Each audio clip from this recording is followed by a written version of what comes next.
Kung wala kang tato or isa ka doon sa mga nanghuhusga sa mga taong may tato, skip mo na tong video na to, hindi to para sa'yo. Una sa lahat, bakit ka nagpatato? Hindi ko man alam pero sinisigurado ko, merong istorya sa likod kung bakit nagpalagay ka ng tinta sa balat mo. Hindi ako naniniwala na nagpapatato ang isang tao para lang magmukhang astig, para lang maging cool. Naniniwala ako na may dahilan kung ba't ka nagpalagay ng tato. Posibleng simbolo ng pag-ibig, simbolo ng mga pagsubok na pinagdaanan mo, simbolo ng pagiging matatag, o kaya naman, simbolo ng pagkabigo. Naranasan mo na rin ba na mahusgahan dahil lang sa may tattoo ka?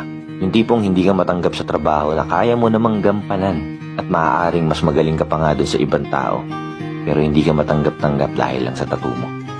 Nakakalungkot, di ba? At naranasan mo rin ba na hindi ka man lang kinikilala ng isang tao ay inaayawan ka na dahil lang sa merong kang tattoo? Kesyo masamang tao,